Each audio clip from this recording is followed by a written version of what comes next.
queremos a más mujeres en áreas STEM, pero sobre todo en posiciones de liderazgo. Porque eso implica que van a influir en la toma de decisión de organizaciones, ¿no? Porque ellas representen, en el tipo de investigaciones que se hacen. Me convocaban a reuniones con puros hombres licenciados y en mi nombre sobre la mesa ponían ciudadana Isabel Gil, ¿no? Porque no podía haber una maestra Isabel Gil si todos eran licenciados. Me di cuenta que estaba muy padre, o sea, todo el tema de la economía creativa, pero para emprender un proyecto y no solo trabajarlo desde el enfoque del contenido, sino también desde el enfoque de la sostenibilidad financiera. ¡Wow! Me faltaba muchísimo. ¿Qué le recomendarías a quien hoy quisiera hacer un foro o algo similar o un proyecto ahora que tienes más experiencia? Nuestra invitada en este episodio de Dalia Talks es Isabel Gil, directora de Artes y Cooperación Cultural y Educativa del British Council en México. Con más de 13 años de experiencia en industrias creativas, emprendimiento y urbanismo cultural, Isabel ha sido una líder destacada en el sector, creando oportunidades para generar impacto en la agenda cultural del país y cerrando la brecha de género. Su propósito es fortalecer la economía creativa y hacer el arte y la cultura más accesibles en México y Latinoamérica. En 2015, cofundó Aura, una consultora estratégica que impulsa proyectos en industrias creativas. A lo largo de su carrera, Isabel ha trabajado con grandes instituciones y organizaciones, tales como Citibanamex, Grupo Cuervo, la Oficina de Presidencia, la Secretaría de Cultura, el MAC, el Banco Interamericano de Desarrollo y ONU Mujeres. Hola, ¿cómo están? Bienvenidas a este episodio de Dalia Talks. Mi nombre es Laura Manso y pues, como siempre, las invito a que nos manden sus comentarios, sus dudas, sus quejas a través de nuestras redes sociales, @DaliaEmpower, y pues le doy la bienvenida a Isabel Gil. Ya te presentamos, Isabel, muchas gracias por estar aquí. Gracias Laura por la invitación. Antes que nada, creo que es importante que nos des una intro, ¿no? Y para quien no lo sepa, ¿qué hace específicamente el British Council en México? ¿Y qué haces tú ahí? Claro. Soy raro, pero ¿qué haces tú ahí? Bueno, es importante entender esa parte, ¿no? Por supuesto. Pues el British Council o el Consejo Británico es una organización que justo acabamos de cumplir 90 años el año pasado, entonces somos un viejo dinosaurio, ¿no?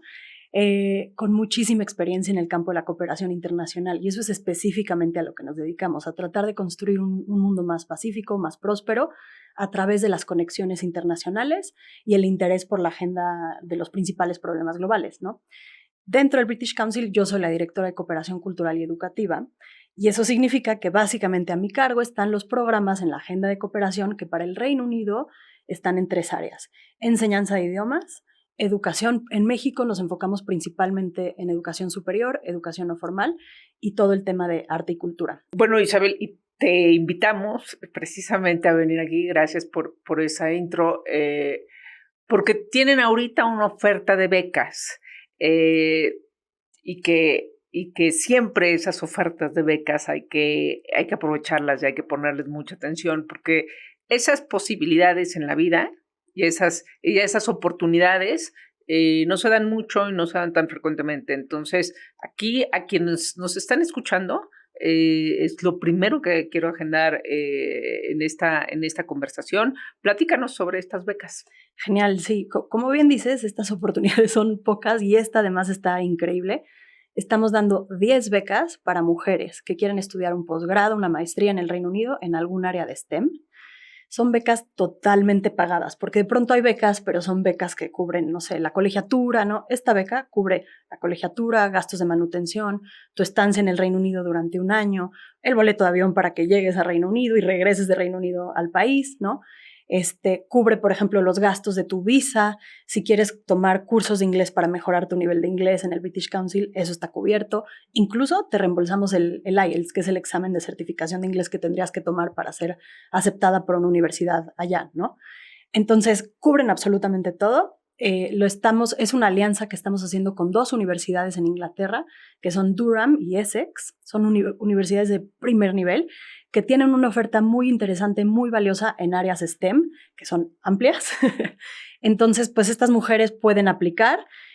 al posgrado que elijan, que les haga sentido, del área de su interés, y si quedan seleccionadas, pues tendrán esta beca totalmente pagada, y después de terminar su curso, formarán parte de una red internacional, porque el British Council opera en más de 100 países en el mundo para conectarse con otras mujeres en áreas STEM como ellas y ayudarlas a propulsar su carrera.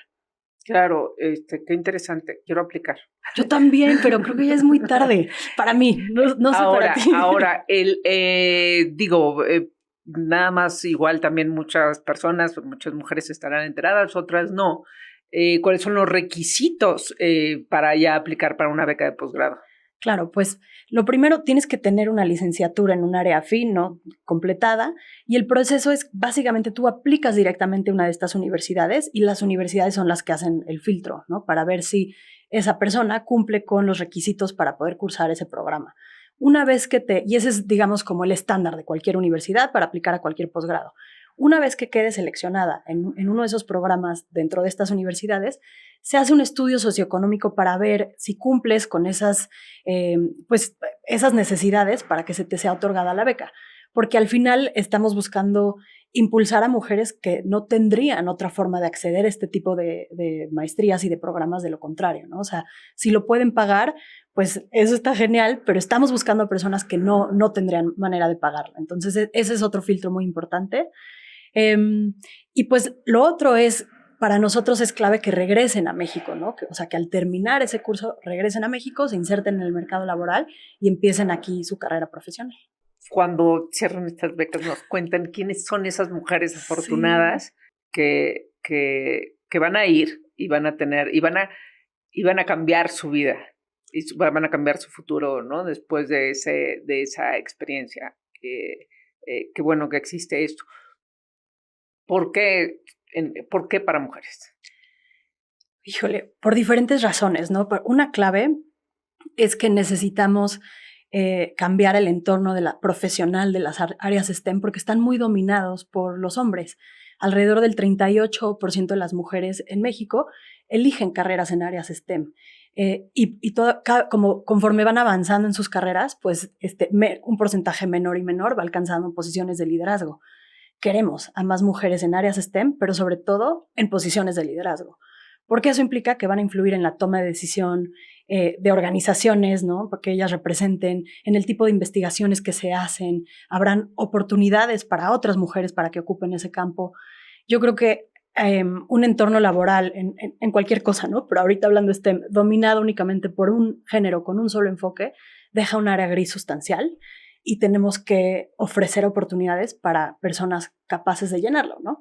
Y los resultados son increíbles. Estamos viendo la historia de esta bioquímica genial mexicana que encontró la cura para el virus papiloma humano. Yo no creo que igual eso estaba como en la agenda de prioridad de quizá algún otro hombre como lo estaba en la suya, ¿no? Entonces hay resultados increíbles que transformarán las vidas de ellas, pero también en general del país y del mundo. Sin duda, es un ejemplo muy claro de por qué es importante, ¿no? Que las mujeres entren, a todos los ámbitos, pero incluyendo las áreas STEM.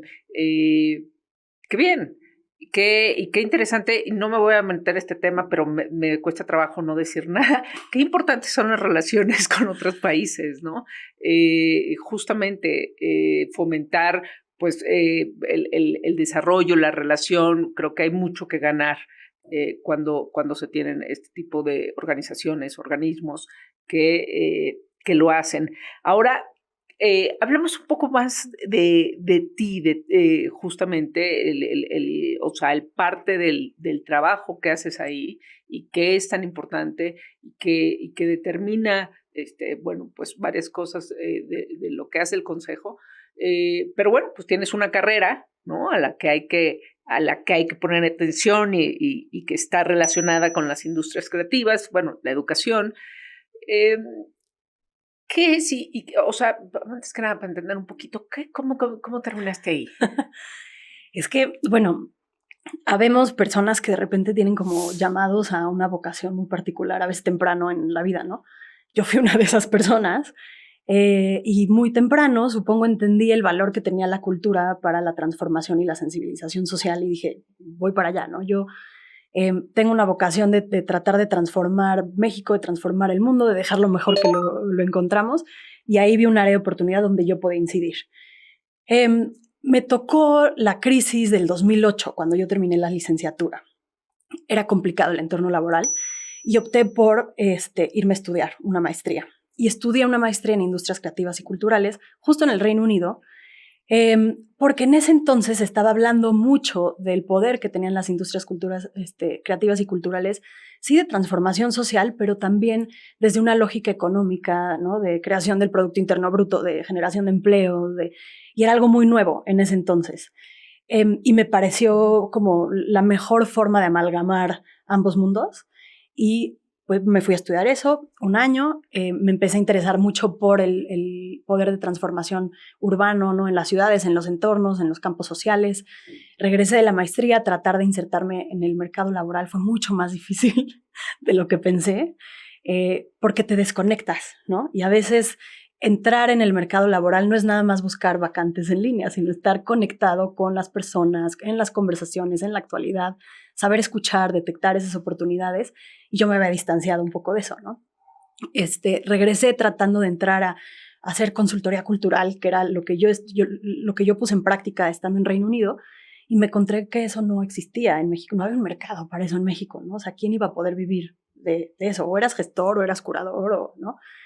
Entré a trabajar en ese entonces delegación, ¿no? Ya son alcaldías, y fue uno de los trabajos más horribles que he tenido en mi vida. Hay a quien le gusta. Sí, yo creo que también para eso necesitas vocación, pero me enfoqué, o sea, hablando de tema de género, con unos retos brutales, muy difíciles. Yo era la única persona que trabajaba en esa alcaldía que tenía un posgrado. Y eso no era bien visto, ¿no? O sea, ¿cómo iba a tener una mujer un nivel de maestría cuando el delegado tenía licenciatura? Exacto. ¿No? Y apenas, y luego quién sabe si se había titulado. Exactamente. O cómo se había titulado, sí, ¿no? Exacto. Luego vemos que ahí hay unas áreas grises también. Entonces, pues eso era brutal, ¿no? O sea, me convocaban yo era la particular del director de comunicación social, me convocaban a reuniones con puros hombres licenciados, y en mi nombre sobre la mesa ponían ciudadana Isabel Gil, ¿no? Porque no podía haber una maestra Isabel Gil si todos eran licenciados. Sí. ¿No? O el jefe de seguridad se dirigía a mí como princesa. Oh my God. Brutal. Entonces sí, pues no, o sea, dije aquí no, yo creo que o logras cambiar las cosas y te quedas en ese entorno, y si no lo logras y no quieres luchar contra eso, yo tomé la decisión de hacerme a un lado y empezar a buscar otras cosas, y emprendí, cofundé un foro que en ese entonces se llamó Bonus Creative Week, era el primer foro en América Latina sobre industrias creativas, porque no estaban en la agenda mediática, política, en lo absoluto. Entonces la intención era tratar de colocarlo en esa agenda y hablar con personas del ámbito internacional, nacional, que pudieran traer eso al espacio público y hablar de la relevancia para empezar a visibilizar la importancia de las industrias creativas y el poder de transformación que tenían. Paréntesis, cuando hablamos de industrias creativas hablamos, o sea, de lo importante que son en la economía, ¿cierto? Exacto. Que pueden generar, todo lo que pueden generar en cuestiones de negocio y dinero, que no Exacto. se vea como el arte y ¿no? Como son muchas las industrias creativas, bueno, se compone de diferentes acciones, pero de eso estamos hablando, ¿no? Exacto, de eso estamos hablando, aunque en años más recientes ese debate ha cambiado, porque de alguna manera al solo hablar desde una lógica industrial, ¿no? O muy económica, dejas a muchas cosas fuera. Entonces ahora se habla más de economía creativa, y dentro de la lógica económica pues hay muchos tipos de economía, ¿no? Sin duda la economía monetaria tradicional que conocemos, pero también las economías solidarias, y eso ha incluido muchísimo más campos dentro del espectro de las economías creativas. Ok, y entonces hiciste este foro. Hice este foro, invitamos a personas maravillosas, arquitectos, cineastas de renombre. ¿Llamado? Por ejemplo... ¿Llamado el foro? El foro se llamó Bonus Creative Week. Ok. Y pues fue fue alrededor de 2011, ¿no? Eran como, se estaban empezando a posicionar estos TED Talks, estos formatos como de traer a personas a hablar en un público, en un formato acortado, ¿no? Inspiracional. Y pues hicimos alianzas increíbles con medios en México, con personas muy valiosas que nos ayudaron a colocar eso en la agenda. Y yo como al año y medio me di cuenta que estaba muy padre, o sea, todo el tema de la economía creativa, pero para emprender un proyecto y no solo trabajarlo desde el enfoque del contenido, sino también desde el enfoque de la sostenibilidad financiera, wow, me faltaba muchísimo por aprender. Y tomé unos pasos hacia atrás y dije, pues es que aquí hay herramientas muy claves que yo no desarrollé como comunicóloga, ¿no? Y me metí a trabajar a un fondo de inversión de capital privado. Muy bien, ok, sí. Vamos a entender el dinero. Exacto, vamos a entender el dinero, vamos a entender la inversión, ¿no? Vamos a entender cómo se manejan las conversaciones en esas mesas, ¿no? Y además era un fondo de inversión de capital privado y una incubadora de negocios. Entonces, ¿y te metiste en qué puesto? Exacto, porque pues no iba a ser analista financiera, ¿no? Como project manager. Okay. Como project manager. Entonces llevaba programas muy grandes para emprendedores sociales que esta incubadora de negocios desarrollaba con grandes corporativos. Entonces les dábamos un servicio a ese corporativo, el corporativo lanzaba una mega convocatoria para buscar emprendedores sociales en todo el país y yo manejaba ese proyecto. Esos proyectos, lo hice por alrededor de 4 años. Y también pues las empresas que llegaban a la propia incubadora, las que eran más afines con áreas creativas y culturales, industrias creativas, no habían muchos culturales, ¿no? Esas me involucraba yo. Y ahí aprendí muchísimo de los economistas, de los financieros, ¿no?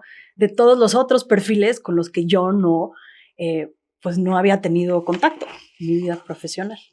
¿Qué fuiste aprendiendo? Porque al final eso, la universidad nos da ciertas herramientas, pero la vida profesional también nos sigue dando herramientas sobre las relaciones, ¿no? Las relaciones interpersonales, la negociación, el poder, pichar un proyecto o ser la otra parte, la que escucha el proyecto, a ver si invierte. Si lo puedes resumir en una respuesta. Espero articulada. Aprendí muchas cosas, sin duda yo creo que en esos campos es de donde más aprendí, ¿no? Negociación, cómo se maneja el poder, relaciones, yo creo que serían como las principales áreas. Y me tocó, digamos, mis jefes también eran emprendedores, pero eran emprendedores en un nivel muy diferente. Y tenían que tener conversaciones a nivel de liderazgos muy altos y negociaciones, ¿no? Con directivos de corporativos muy importantes, muy grandes en el país. Y a mí me tocaba ser la observadora, ¿no? O sea, la que llegaba con la libretita a tomar notas y a ver lo difíciles, lo estresantes que se convertían a veces esas conversaciones. Y aprendí mucho sobre negociación, o sea, sobre cómo llegar preparado a esas conversaciones, sabiendo tus límites, hasta dónde puedes negociar, cuándo está escalando una conversación y cuándo es mejor desescalarla y echar unos pasos hacia atrás, cuándo estás sacrificando algo, qué puedes sacrificar, qué no puedes sacrificar, porque creo que todas esas cosas es lo que sucede, o sea, lo que no se habla, pero que sucede en esa mesa, ¿no? Y que tienes que hacerte esas preguntas previo a llegar a esas conversaciones. Exactamente. ¿No? ¿Cuáles son tus no negociables? ¿Cuál es esa claridad? ¿Qué no estás dispuesto a perder? ¿Qué sí puedes arriesgar? ¿Quién nace? ¿Quién lanza primero su apuesta? Exacto. Totalmente. Sí, porque creo que cuando no llegas preparado se convierte como en tierra de nadie, ¿no? Y cuando tú eres, o sea, el proveedor y no el cliente, pues es que no tienes la última voz, ¿no? Claro. Te tienes que ajustar.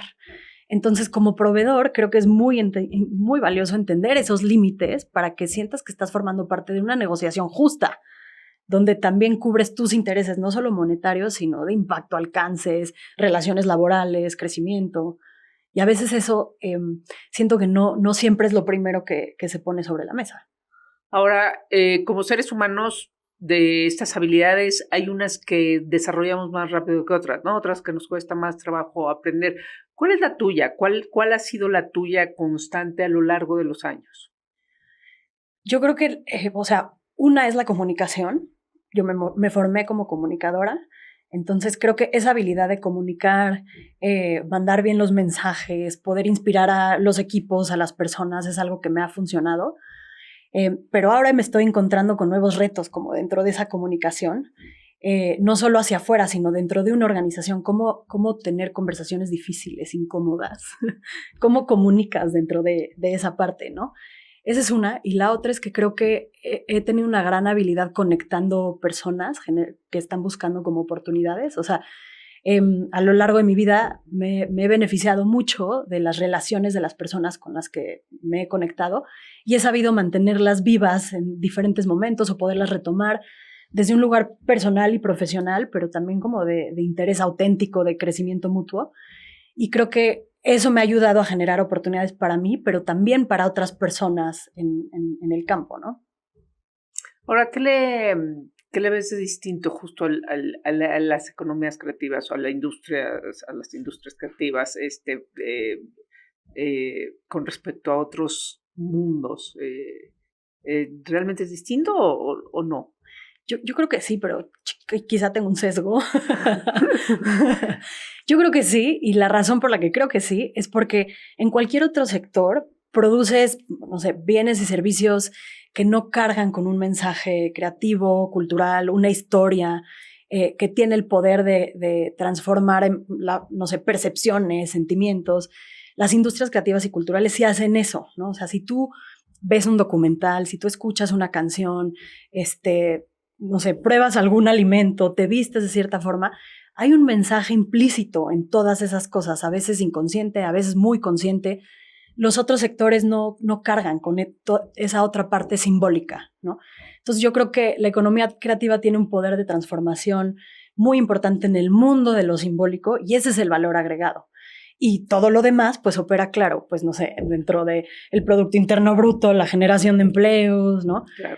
Y luego para México en particular, creo que es un área de oportunidad enorme por la carga histórica, cultural, la riqueza, la diversidad que cuenta el país. Estamos posicionados en un lugar muy importante para contar esas historias, para compartir esa cultura con el resto del mundo.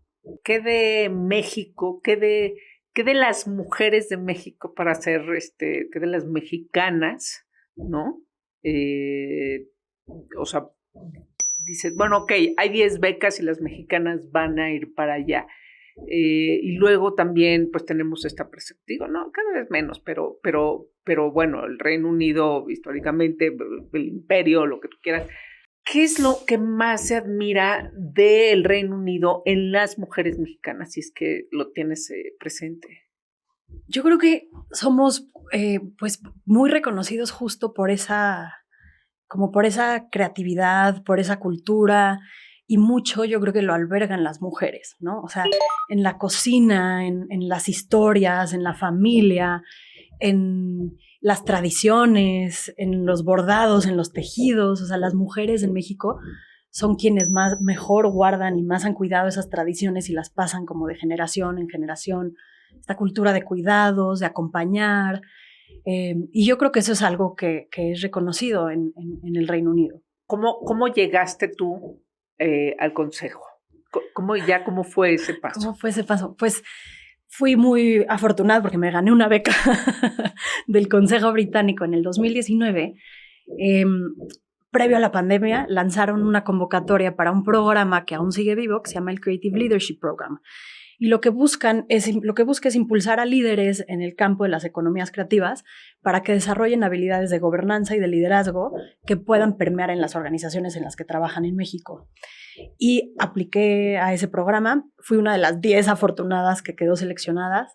Fui al Reino Unido a una estancia de una semana donde trabajamos con UCL, una universidad allá, justo alrededor de estos temas. Y me cambió la vida en muchísimos sentidos. Regresé con mucho aprendizaje, pero también como con un sello de créetela, ¿no? O sea, porque esta organización que se llama el British Council cree en ti y te está diciendo que está dispuesto a invertir en tu crecimiento, ¿no? Entonces, si dudas, no dudes. ¿Qué te hizo cambiar? O sea, que esa experiencia, dices, me regresó mucho más, sí. No sé, pues echada para adelante. ¿Algo en especial? ¿Algo particular de de ese programa? Sí, o sea, primero haber sido seleccionada entre 300 personas que aplicaron, ¿no?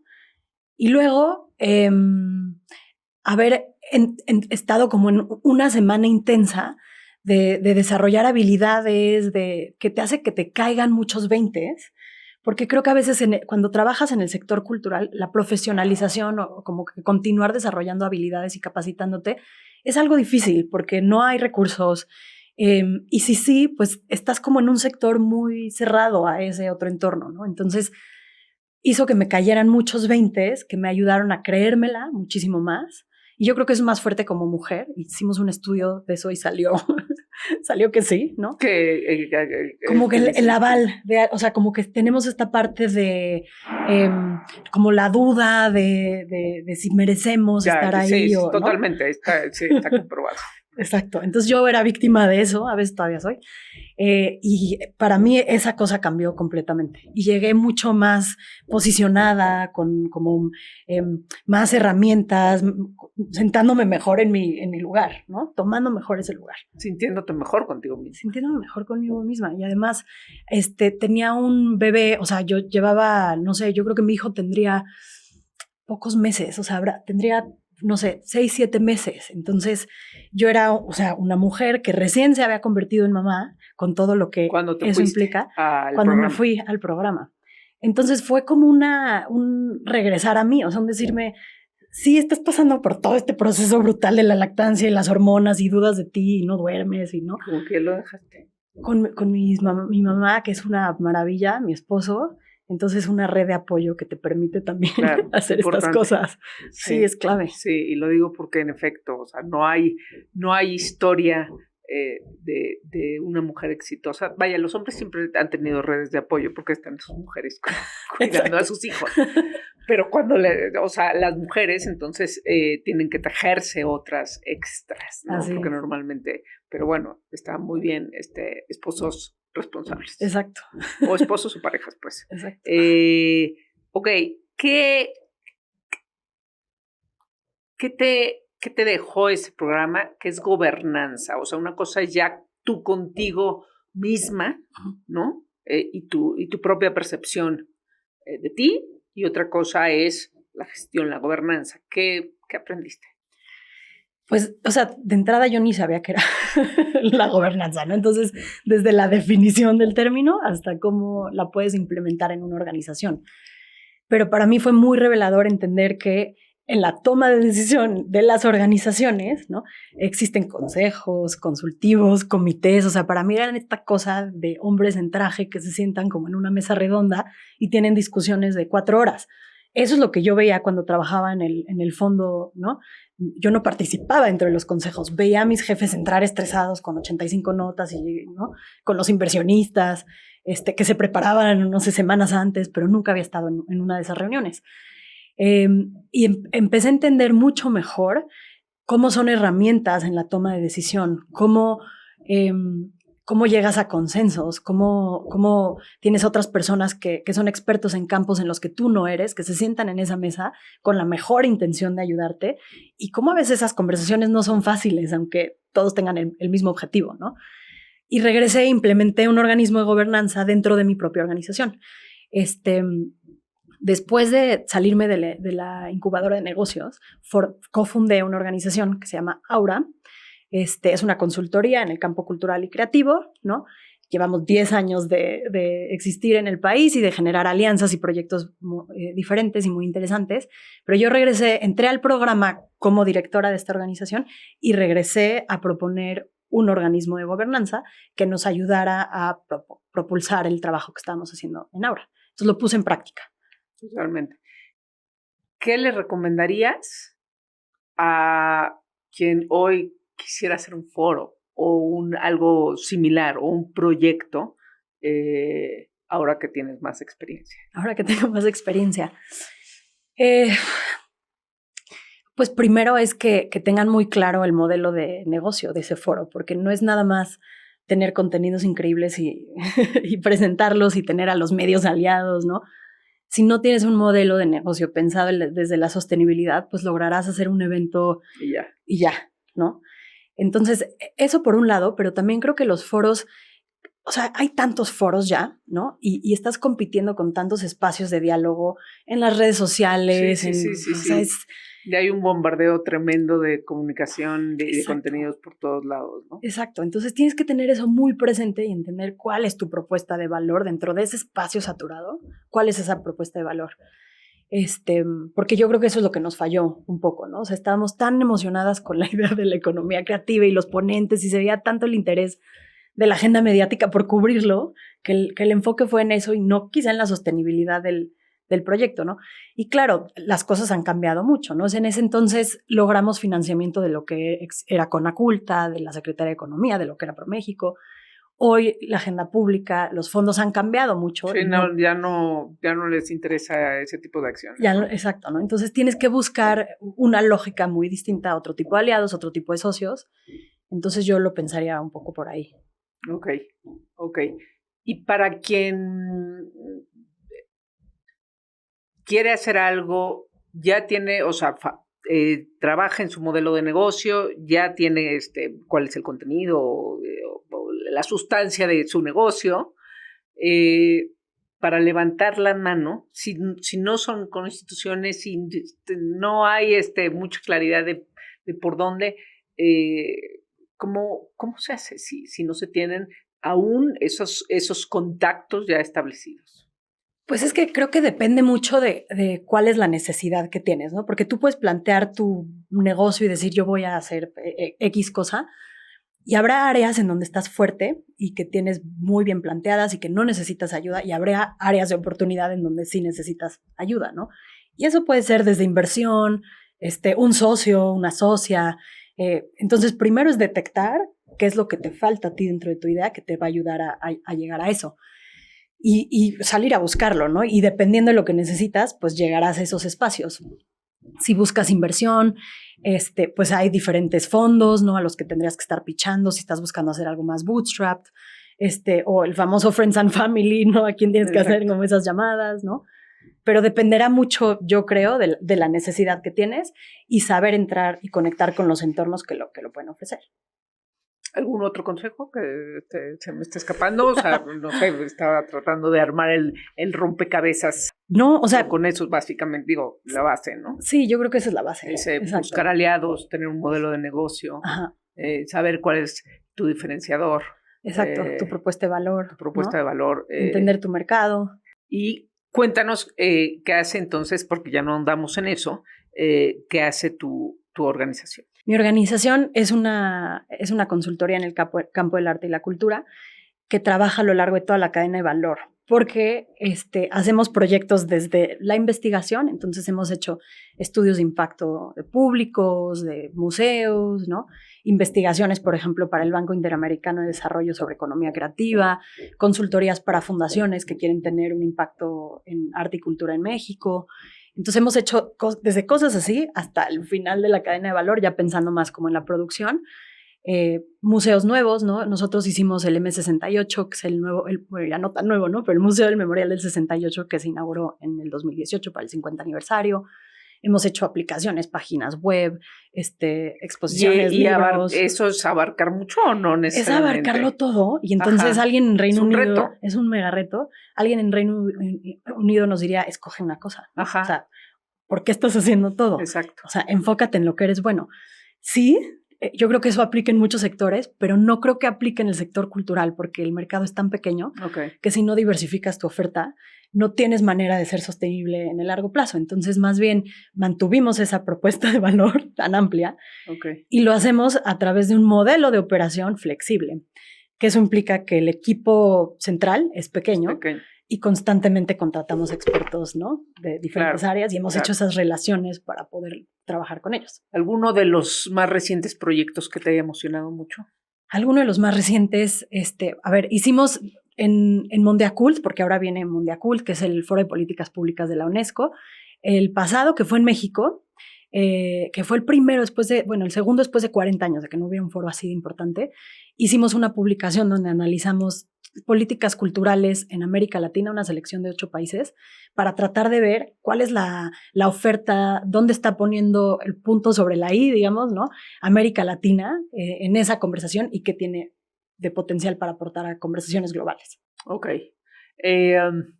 Muchas gracias. Muchas gracias, Isabel, por estar acá. Normalmente cerramos este podcast con la pregunta: ¿cómo tú estás retando el statu quo? Híjole, de muchas formas. Primero, gracias por el espacio y la conversación tan enriquecedora. Y de muchas formas y de muchos frentes. Como mamá, sin duda, lo estoy retando todos los días. En el espacio público, incomodando, visibilizando, generando redes y comunidad con otras mamás maravillosas. Tratando de criar a un hijo y a una hija con una visión mucho más del feminismo y de lo que necesitamos para tener un mundo más balanceado, más equilibrado. En el trabajo, sin lugar a dudas, trayendo esa agenda y esa vocación a tratar de generar oportunidades para otras personas, pero también al interior teniendo conversaciones difíciles e incómodas que ayuden a visibilizar cosas y cambien las culturas laborales. Creo que tengo la fortuna de estar en una organización flexible que ofrece esos espacios, entonces me siento en un lugar con muchas herramientas para hacerlo, ¿no? Y pues yo creo que es importante nombrar las cosas por lo que son, entonces también todos los días encontrando el valor para salir y si algo está mal, nombrarlo, ¿no? Oponerte, usar tu voz, usar tu liderazgo, porque creo que no es fortuito tenerlo, ¿no? Han sido muchos años de picar piedra para llegar acá, entonces esa voz, creérmela y usarla siempre, generando siempre plataformas para otras. Muchísimas gracias.